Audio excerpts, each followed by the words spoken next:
Hello, everyone. I'm Jason Librandi. I'm a faculty member of the Science Division and also chair of the Curriculum Committee. In this video, we're going to take a look at how you develop a new course in eLumen. So we'll begin by logging into eLumen. You'll notice here that I'm using the test site, but for your own curriculum development, you should be using the live site at the address being displayed on the screen. Once you log in, we're going to change your role to faculty.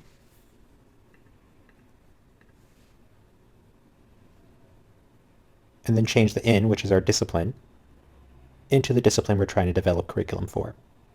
In this case, I'm going to change it to biology. After that, we'll navigate to the curriculum tab, and then curriculum library. This curriculum library is where we can find information on all the courses that we have available at West. However, what we're looking for is the new course button, which is right here. We'll click new course, and then we'll select the only options available to us, which is create. At this point, it's a good time to remind you to be patient for eLumen. eLumen runs incredibly slow, so we want to give it a second to make sure it's finished loading before we proceed forward. While we're waiting for eLumen, this is a good opportunity for us to talk about what a workflow is. For example, we just entered into the create workflow. A workflow really has two major components: the form you're filling out, which is what's being displayed on the screen right now, and then the process that form gets sent through. This is a brief overview of the create workflow. It first starts off with you initiating the curriculum. It then goes through division chair, and after that your area dean. It then goes to the curriculum committee for tech review, and then to the actual curriculum committee, and finally the academic senate. At any of these points, the curriculum can be sent back to you for revisions, so be aware this can potentially not be a linear process. So now that we've given eLumen a chance to load, we can go back to the create form. Before we start entering in information, I want to show you a couple of important features. Perhaps the most critical is this eye icon on the far right. This is where you can access reference materials, essentially helpful information as you create your new course. There's also this blue horizontal bar. If we click on this, this gives you your workflow guide. Essentially, it tells you everything that's missing, everything that needs to be filled out. As you can imagine, as you're developing curriculum, you can use this to tell you what still needs to be done before you're ready to submit it. Do definitely utilize this workflow guide. It's incredibly helpful for figuring out what needs to be done. So we'll scroll down to course identity. One of the things you might notice is that the save as a draft, essentially your save button, is disabled.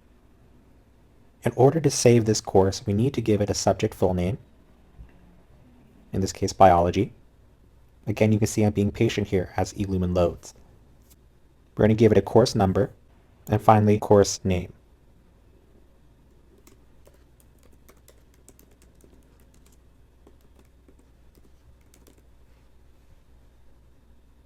Doing those three things has now enabled the save as a draft button. So for example, if a student walks in all of a sudden and you're developing some curriculum, you can save as a draft and resume this at a later time. When you click save as a draft, it will kick you back to the curriculum library. So if you want to reopen the course again, we're going to go to curriculum dashboard. And you'll find this under the proposal course workflows. We'll click actions and then view workflow. This will reopen the course for you so you can keep on editing it.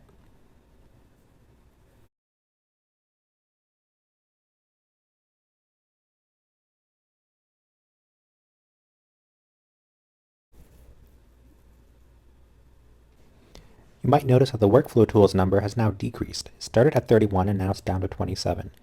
So essentially we've completed a couple areas of this form, so that number is now decreasing. Again, the workflow tools and the workflow guide you can think of sort of as a checklist. So we've checked off a few boxes since we've added a subject, number, course title, and subject area. So again, we'll go down to course identity and start filling out some more important areas. We'll next take a look at course code suffix. For most courses, you won't be really using this. For example, some of these include L for laboratory, X for transfer level English, ESL math or statistics with 1 hour of supplemental support. You can see other variations on that as well. Again, most courses you're developing won't have a suffix at the end. So we're going to scroll all the way to the top and choose not applicable. Next, we have the transcript abbreviation. As the name implies, this is what will be shown on the transcripts for students who have taken your course. We are limited here to 30 characters, so we have to be very careful with the transcript abbreviation we use here. As you're filling out your workflow, notice that there are these 3 dots next to some of these boxes. These give you little helpful hints for what you're supposed to enter for each one of these boxes. So the 30 characters I mentioned a second ago, if I click those 3 dots, it will tell me that, again, I can only use 30 characters or less. So we're going to click away from this and enter a transcript abbreviation. In this case, we'll do EVOL and then Vision. So let's now give this course a top code, or Taxonomy of Programs code. Since this course deals with vision, I want to give it the top code for optics. I'll just type optics here, and it'll just find it for me. Now let's give this a standard accountability measure, or SAM code. If you notice, I don't have all 5 SAM codes. Remember, there's A through E, A for apprenticeship, B for advanced occupational, and so on and so on. This is an issue because my Evolution of Vision course, I want this to be a course for non-majors. It's not meant to be a CTE course. This is one of the nice features of eLumen. It will check for you. It will check for inconsistencies and incompatibilities between what you've put down in earlier fields and prevent you from making mistakes on future fields. In this case, the top code I chose, optics, is actually a CTE field. Now's a good time to remind you to review the top code manual for the most applicable top code for your program or course. Remember, top codes with an asterisk, star next to them, are CTE programs, or CTE top codes, and they must be assigned a SAM code of A through D. Okay, so now we need to fix the top code. There are definitely lots of top codes that relate to biology and evolution, but we're going to choose anatomy and physiology. So again, we'll just type anatomy in the search box, and up comes anatomy and physiology. This is 0410.00. And you can see the SAM code is now changed to E, non-occupational, which is exactly what we want. We'll now fill out the college catalog description. This imaginary course I'm building, I've already mapped out in a Word document. If you'd like to access this Word document so you can follow along as I fill out this course workflow, you can scan the QR code or follow the link that's being shown right now. So I've copied and pasted now my college catalog description into this box. This box is expandable. You can see this bottom right hand triangle. You can click and drag and expand this so that you can see the whole entire catalog description.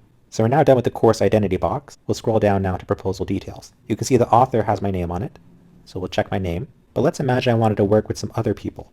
We can also click add additional contributors. For example, we can add a couple more people who teach biology. Notice nothing came up when I typed CURL. That's because this role right here is academic affairs.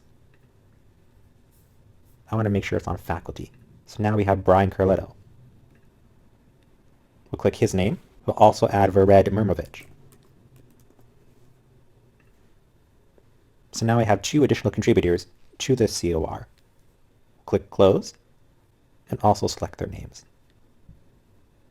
We'll next choose the proposed first effective term.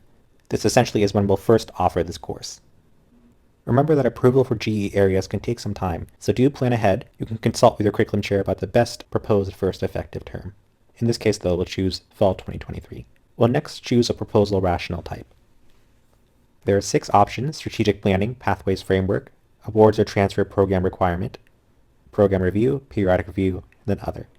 In this case, because we're generating a non-majors course that's meant to transfer to other institutions in one or more of the GE areas, we'll choose award or transfer program requirement.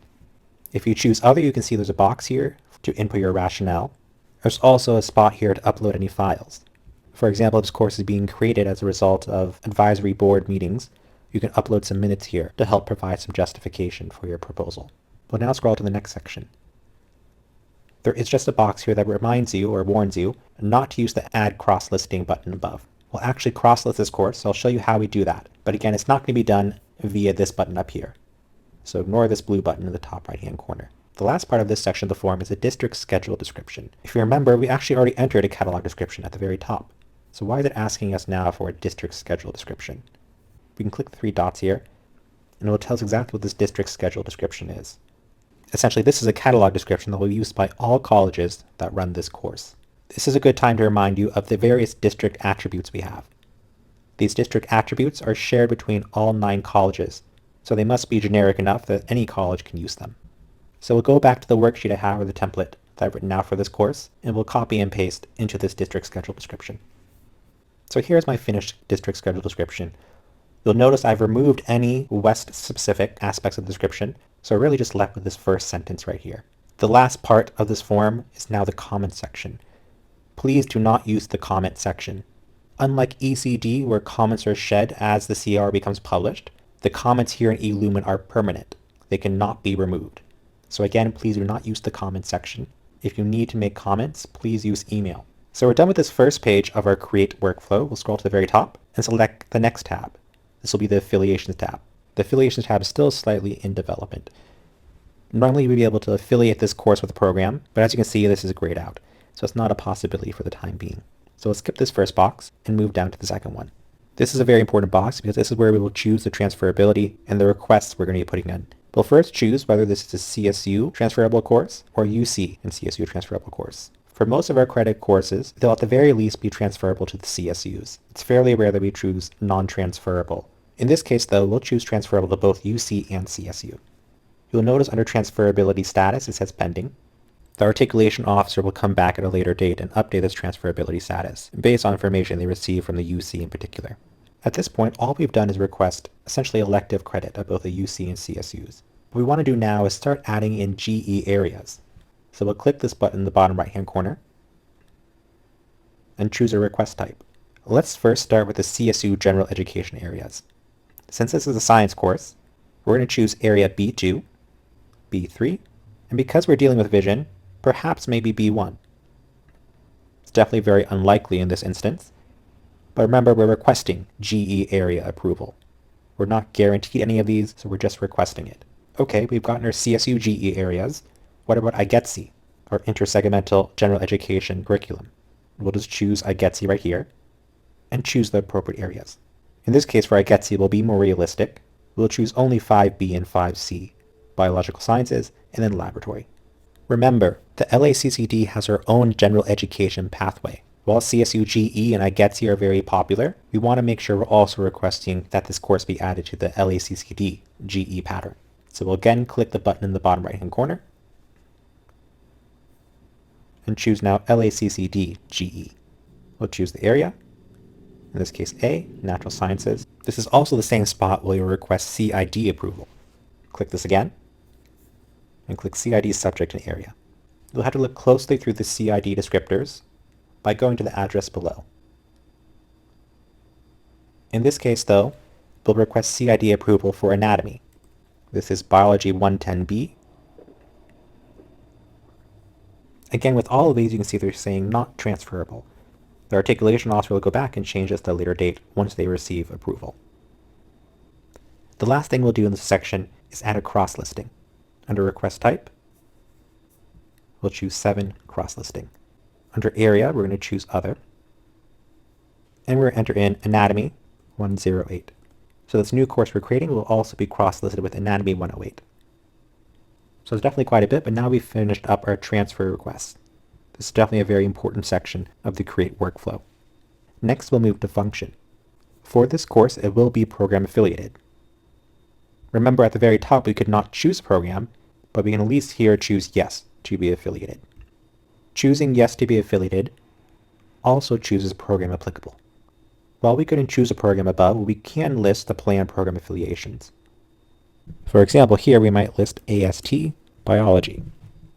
This planned program affiliations field does not link, however, to the curriculum process. That is, listing AST Biology here does not automatically add the course to that degree.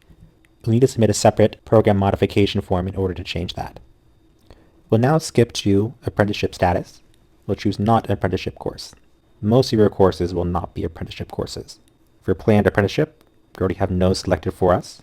For cooperative work experience education status, most of your courses will be N, not cooperative work experience education. This is not a special class, and it's not basic skills. Again, what I'm choosing here are the most common selections for a credit course. So choosing not basic skills also made remedial course status as not remedial. Depending on the speed of your computer, you may want to give eLumen just a second as you select these checkboxes. For prior to college status, we're going to choose Y, not applicable. You can see here we have options for 1 to 8 levels prior to transfer level. But because this is a transfer course, we're going to choose Y, not applicable. For credit status, we only have one option. If we would have chosen not program applicable or not to be affiliated, we would have more options here. But because this is program applicable and program affiliated, we're going to choose D, credit, degree applicable. For non-credit category, we're going to choose Y, credit, not applicable. A through J are the various non-credit categories, of which we have 10. But because it's a credit course, we choose Y credit, not applicable. Course classification status, again, is determined by earlier checkboxes that we filled out. So we only have one option here, Y not applicable, again, because it's a credit course. For support course type, we're going to choose not applicable. This is not going to be a support course. And we'll say the same thing here for support course status N, not a support course. We're now finished with this section of the create workflow. It's always a good idea to save as a draft as you complete each of these individual pages. So we'll do that now and then move on to the third tab. The third tab is hour/units. This is where you'll decide how long students will spend in class studying. We have three categories: lecture, lab/activity, and lab/activity again. If you notice though, these ratios in the parentheticals are different. For lecture, it's 1:2. Lab activity, we have 3:0 and 2:1. Essentially, to the left side of the column, we have in-class hours. On the right side, we have outside study hours. For example, let's imagine we have 3 hours of in-class work. You can see this automatically calculates 6 out-of-class hours per week. Well, this is going to be a lab class as well, so we're going to give them some lab hours. But you can see we have two options here. We have lab 3:0 and lab 2:1. Essentially, if we assign 3 hours here, there's going to be 0 hours of out-of-class work. If we assign 2 hours for this lab/activity, they have 1 hour of homework each week. Different disciplines use different ratios and have different expectations for homework when it comes to labs. I'd recommend reaching out to your division chair to determine which of these lab/activity hours are best suited for your discipline. In this case, though, we'll use lab/activity 3:0. One of the nice things about eLumen is it does all the calculations for you.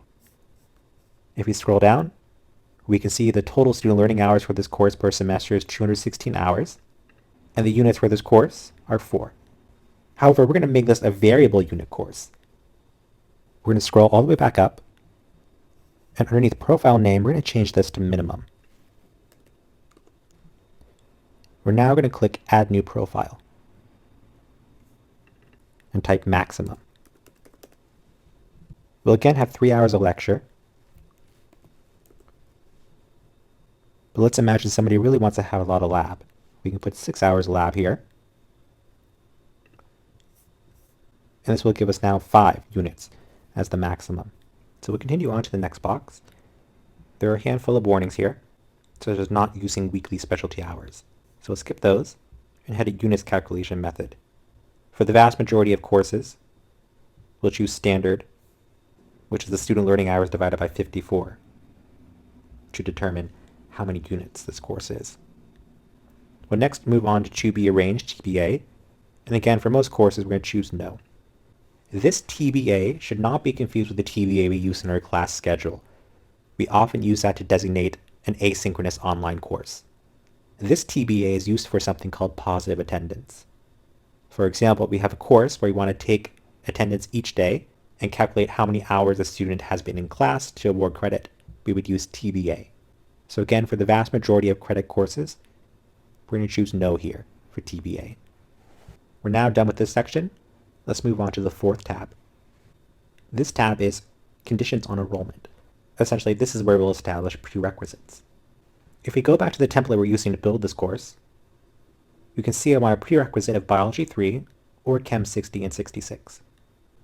So those are the two options, Bio 3 or Chem 60 and 66 together. I want an advisory of English 101 and an anti-requisite of Anatomy 1. Anti-requisites essentially prevent a student from enrolling. For example, if somebody's completed Anatomy 1, they won't be allowed to enroll in this course. You might use this when a course is overlapping content with the one you're creating, so much so that it defeats the purpose of taking this course. So now let's program this into eLumen. In this first box, we're going to click Add Group. To this group, we're going to click Add Requisite.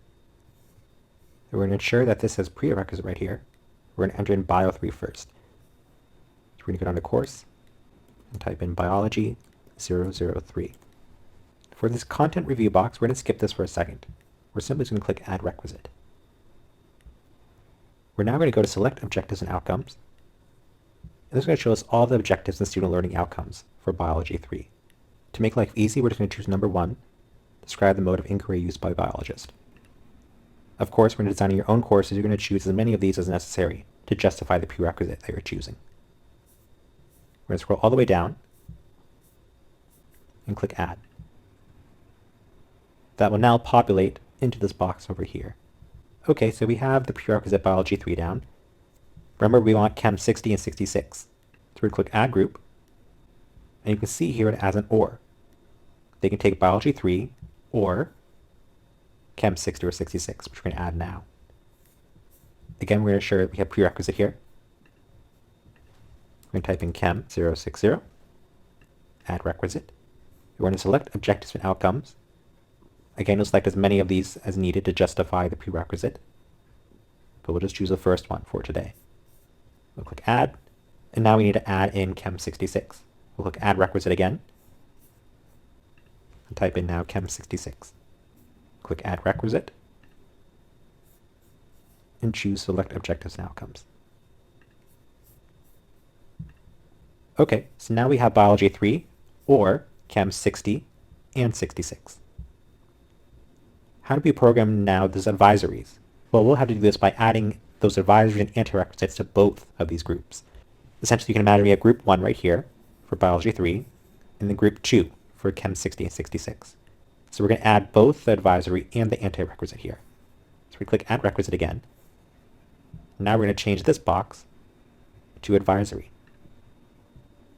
We're going to choose English 101, and then Add Requisite. Same thing though, we'll choose the Objectives and Outcomes, and lastly we'll add now the anti-requisite. So again, we'll choose anti-requisite instead of advisory, and then we'll type in Anatomy 1. Click Add Requisite, and now for Select Objectives and Outcomes, we'll choose the objectives that overlap with the course objectives for this Evolution of Vision course. So whereas the other objectives were chosen because they're preparatory, for this course, we're choosing ones here that now overlap. Again, we'll choose as many as necessary. Here I've only chosen one just for demonstration purposes. And we'll click Add. Okay, so now we have one group done, Biology 3 with an advisory of English 101 and an anti-requisite of Anatomy 1. Now we'll do the same thing for the Chem 60 and 66 prerequisite. We're going to add English 101 as an advisory and choose the objectives. And we're going to add Anatomy 1 as an anti-requisite.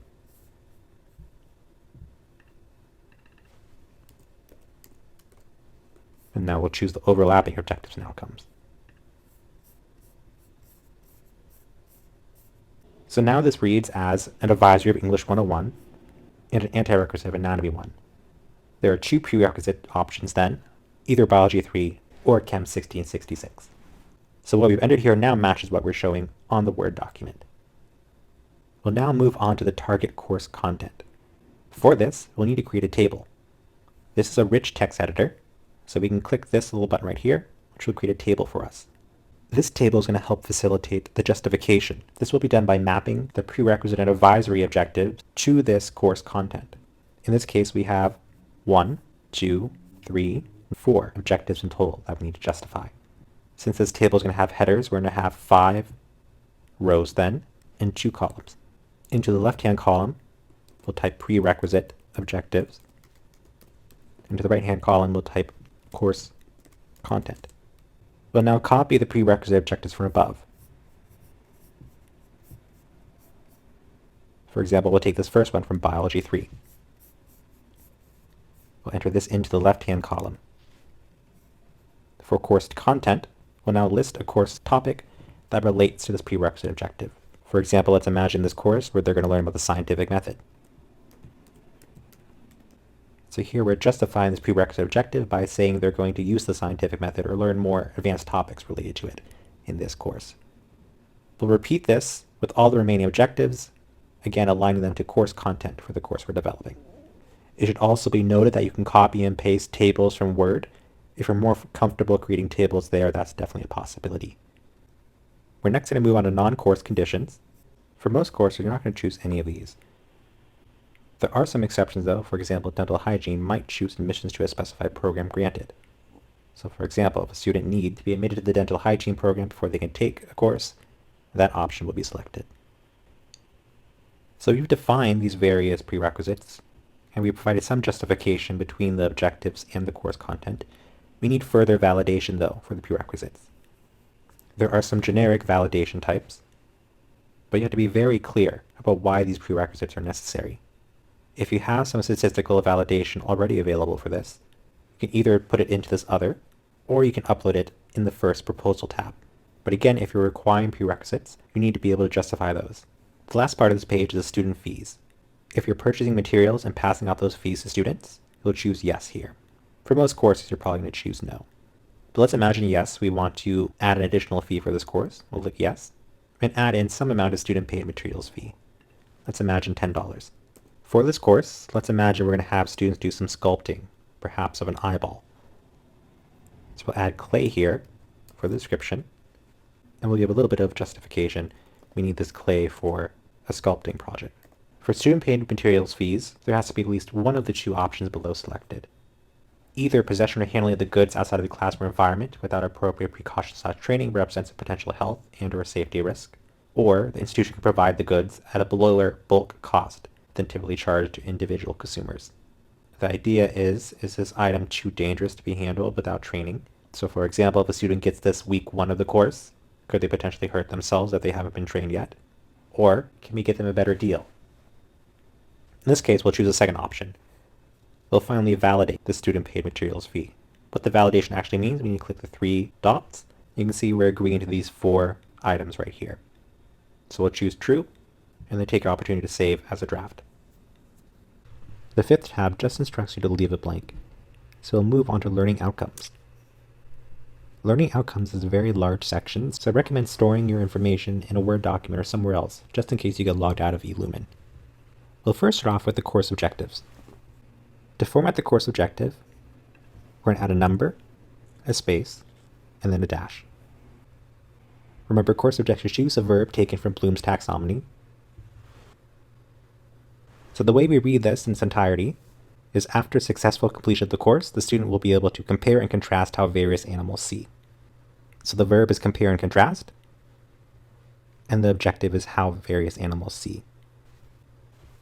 We'll click Add New Course Objective, and that will add this to our list of course objectives. Each objective should get its own row, so we'll repeat this with the number 2, and so on and so on. In this case, I'll use my Word template to copy and paste the remaining course objectives. So I've finished entering in my objective. You can see that since this course has a lab component, I've added a lab objectives row to this list. This is just to help me separate out the lecture and lab objectives. If at any point you need to reorganize these, you can use up and down arrows. Of course, just make sure that as you do this, you renumber your objectives. To delete an objective, you just click the X button. The next thing we'll take a look at is the CSLOs, or Course Student Learning Outcomes. I'd recommend taking a look at the CSLO development guide that we have available, and that will help you create your CSLOs. We'll use the same syntax though as the course objectives. So the number, a space, a dash, and another space. We'll again copy and paste from the Word document. So I'll enter in this CSLO for us.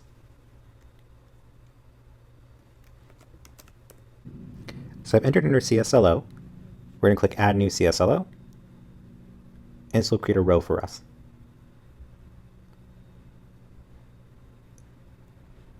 Just like course objectives, we have up and down arrows to reorganize if we have multiple CSLOs, and an X to delete this.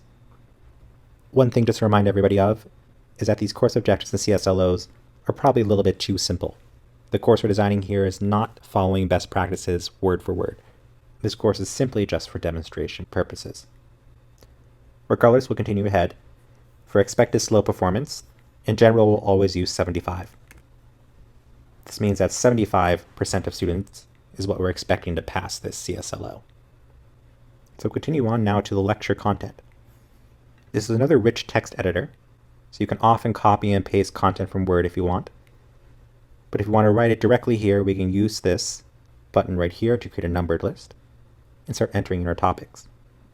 So I'll do that, and then we'll come back in a second and take a look. So you can see here I've created a number list of lecture content. In order to organize this in a little bit better fashion, I've also indented certain sections. You can do this by clicking the section you want, and then clicking either the right or the left indentation here. This will allow you to reorganize things in a way that makes a little bit more sense. Again, depending on the course you're creating, you might have a lot of lecture content. So again, this is just for demonstration purposes. After lecture content, we'll move on to science lab status. It's important to know they should be ignoring the science part of this section. In other words, this should just say lab status. So whether it's an art lab or psychology lab, any type of lab would have us check yes. But this course does have a lab section, so we're going to click yes. And now we're going to fill out the lab/activity content. Again, we'll create a number list, or you can copy and paste from the Word document template. So I'll fill this out and then we'll come back. So I've entered in our lab content, and now we can move on to these checkboxes down here. You can see we have some yes or no options for these 4 different components of the course. Remember, we can use the 3 dots to give us a little bit more information about what these are actually asking for. But for this course, there's no creative expression involved. Yes, there's teamwork and value systems because they're going to be working in lab groups. For a diversity statement, all courses must click yes. This is an upcoming Title V regulation, so we need to ensure that all of our courses have some sort of diversity statement or diversity component to them. So for example, I might put the following as my diversity statement. This again is rather simplistic. Likely you should be writing a few more sentences than what I've put here, but this is a good start for addressing diversity, equity, and inclusion in this course. For information competency status, we'll click no, and we'll move on to now the textbooks for this course. You have an option of 1, 2, or 3 or more. We'll stay simple and just choose 1. We'll enter in first the textbook title. Next, we'll list the author or publication information, and then the publication date.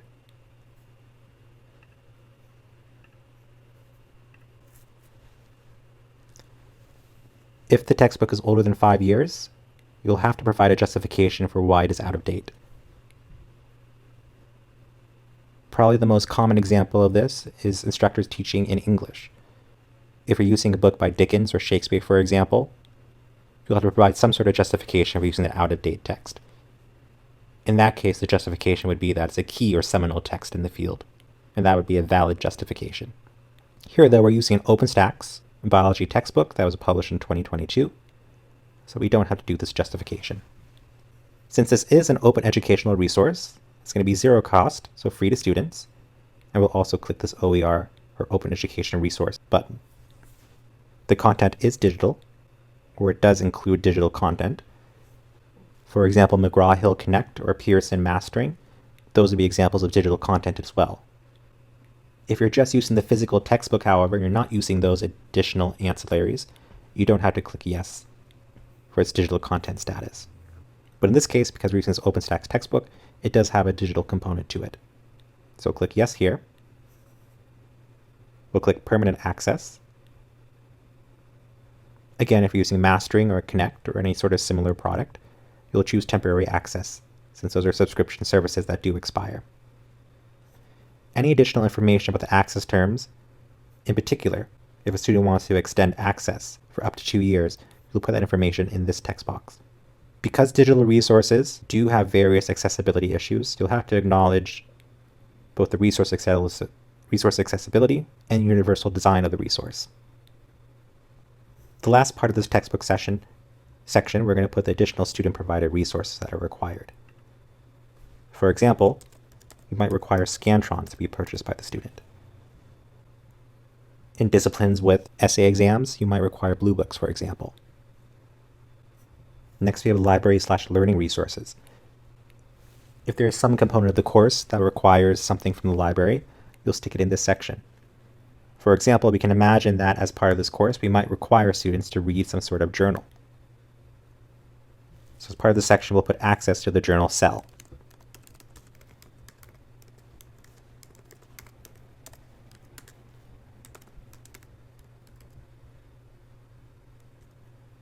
So access to the journal is required for the course, and we're asking the library to check and see if it's feasible to purchase a subscription to this service.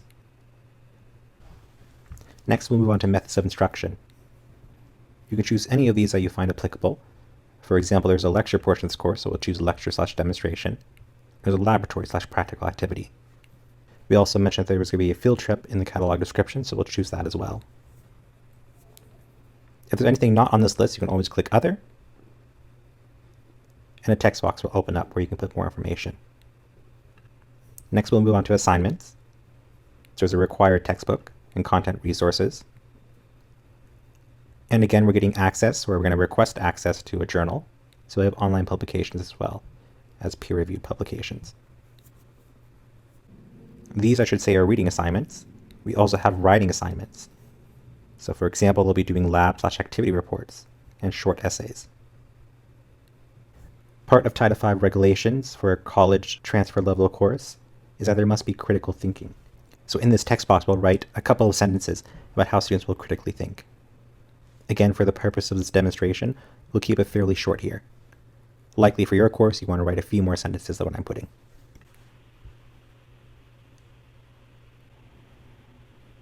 So we have our critical thinking. We'll now move to assignments typical out of class. Essentially, this is the homework you're likely going to be assigning to your students. Remember, for every 1 hour of lecture in class, we have 2 hours of outside study. So these typical out-of-class assignments should be somewhat in line with the amount of outside study there is. In other words, you can't leave this blank if you're saying you have 2 hours of outside study every week. You have to put something that is reasonably close to 2 hours per week of work. So for example, I'm going to put essays here.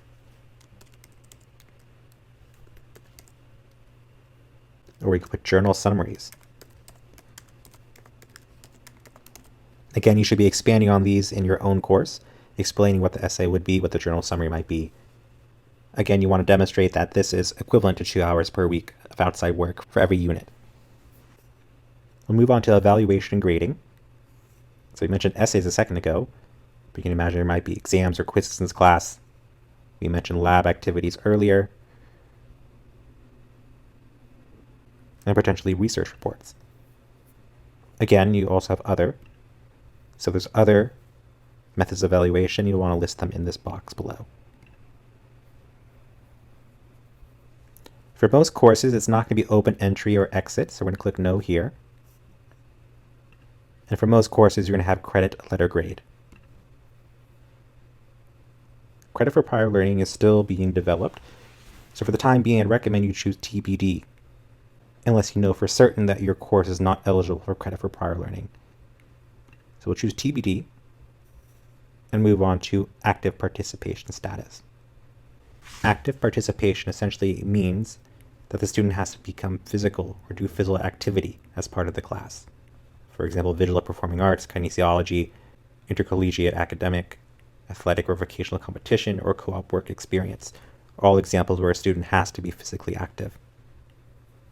For this course, we're going to choose No, because we don't fit into any of those categories. Next, we have feasibility. Feasibility is really the section your team is going to be looking at. They want to know how many faculty do we need for this course? Do we need support staff? Do we need new facilities or equipment or supplies?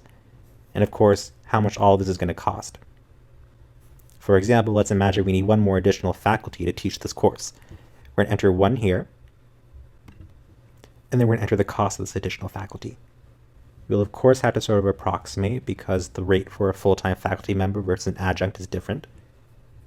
So we'll enter $20,000 here. That's the cost of this additional faculty member. All of these costs should be annual. So if we're teaching this course both semesters, it's $10,000 or so per semester for this faculty member. Entering in $20,000 here automatically populates the total cost. Again, if any other equipment or supplies or facilities are required, you enter them in here. You'll then likely have to provide some sort of method for mitigation of this cost. For example, you might delete some sections. For example, one way to mitigate this cost might be to run one less section of Bio 3. So instead of hiring one new faculty member, we'll teach one less section of Bio 3, and that will nullify this cost. Of course, what you enter into this section is really up to your area dean. They're the ones who will be looking for feasibility, and what information they want or need is completely up to them. So we'll wrap up this section, we'll save as a draft, and then continue on to the next tab.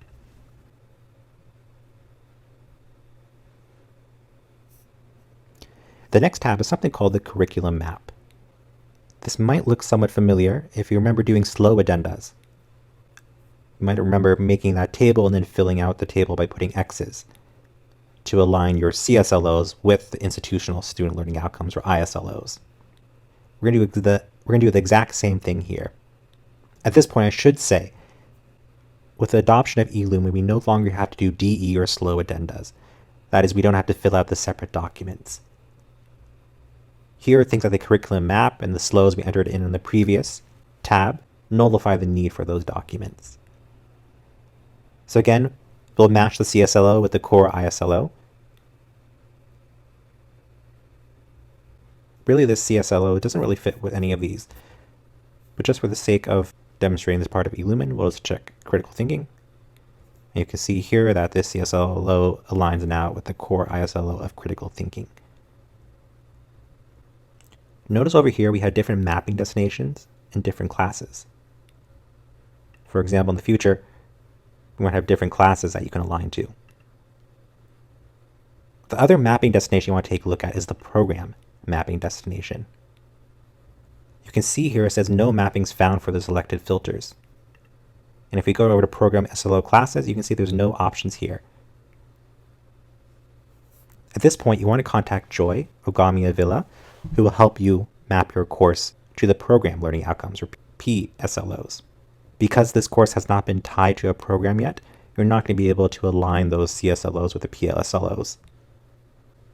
But again, get in touch with Joy Ogami Avila, and she'll be able to help you with that process. The last tab we'll take a look at is the Distance Education tab. We'll click Yes for here, since we want this to be a DE course, or we want to at least be able to offer this as a DE course.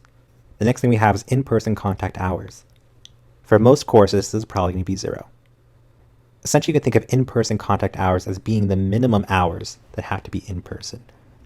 For example, if this course needed the lab to be in person, you might enter in, for example, 12 hours of in-person contact hours. That is, even if we run this course completely online, there needs to be at least 12 hours of in-person contact. But now we're just going to leave it 0. And for DE status type, we're going to choose hybrid or fully online. As part of offering a DE course, we must have regular effective contact with the students. So we're going to choose the appropriate options here. For example, we might have online assessment, feedback, and discussion. We might have online synchronous or live conferencing meetings. We might have discussion forums with instructor participation and student-to-student interaction. So again, we'll choose whatever options are appropriate for your course. In this text box down here, you'll just then elaborate on what you've chosen above. So we'll elaborate a little bit on the instructor participation, student-to-student interaction, so on and so on. You next have the DE strategies for methods instruction. Essentially, how are you going to accomplish the objectives of this course online? For example, you might have online audio or video presentations. If you have McGraw-Hill Connect or Pearson Mastering, you might choose online publisher resources. Not for this course, though. You might have online conferencing or webinars. So for example, Zoom. You might have public or class-wide discussion forums. There might be some sort of interactive software. You have either online announcements or bulletin boards or weblogs. There might be a public or class-wide chat room. There might be interactive online applications or webcast or podcast. So again, we'll choose whichever one of these are appropriate. And if there's something not listed here, we can click Other.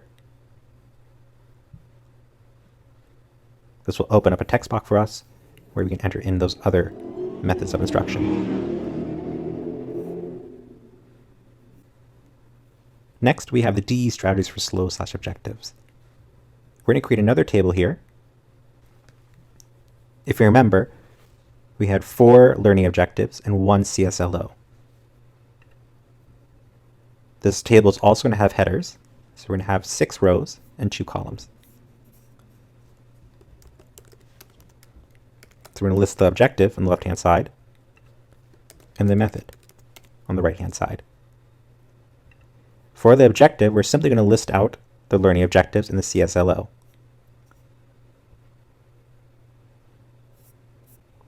For example, we have this first learning objective here, compare and contrast how various animals see.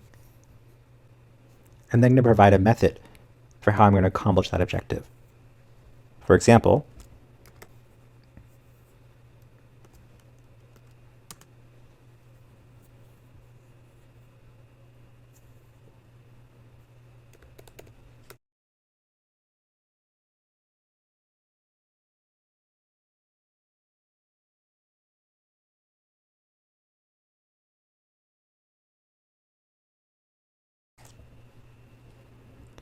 students will watch lecture videos going over the anatomy of different animal phyla. Again, we've selected online audio/video presentations, and here I'm linking this objective to a specific method. I'll then repeat that for all my objectives and CSLOs, just to make it clear how I plan to accomplish each of those objectives using online education. We'll next move on to methods of evaluation. So for example, we selected discussion boards above. We'll choose online discussion postings as well here. We'll have students submit work online, and there will be exams. We'll choose online assessments. There are other options though, like student audio video presentations. So a student could record a presentation, or they might use some sort of software, for example, a homework platform. Again, you have other, so you also specify any other methods of evaluation you'll be using.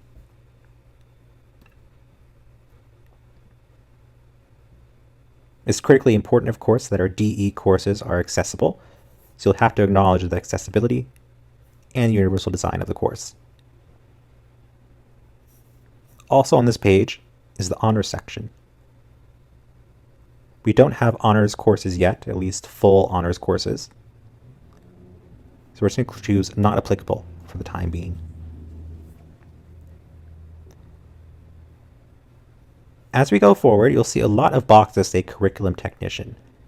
What this means is that somebody later on from the curriculum team will come back and actually fill out these boxes for you. So you'll skip this one, skip curriculum technician honors, COE validation, so on and so on. All of those will be skipped.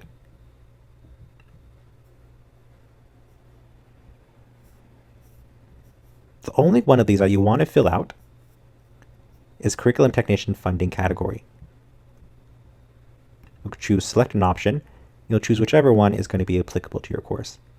For most people, this is probably going to be why not applicable. So we'll choose that. And we'll move on to the final tab. This is the curriculum technician tab. Again, there's not going to be really anything on here you need to fill out. This will all be taken care of by the curriculum team. So this brings us to the end of your course creation. We'll click validate. This will just double check everything. Notice that I've forgotten something, units calculation method. We'll click on this and we'll choose standard. We'll also choose to be arranged as no. You can see the workflow guide says there aren't any issues to guide you through at the moment. So that means we're done. We can click submit, and it'll tell you where it's going to go next. In this case, it's going to be routed to the division chair. Click yes, submit, and you're done creating your course. Congratulations, you finished your new course. It will now advance to division chair, and after that, your area dean. While both of them will be notified by eLumen, I highly recommend you reach out to them just to ensure they're aware. Again, congratulations. I hope this video is helpful in your curriculum development process.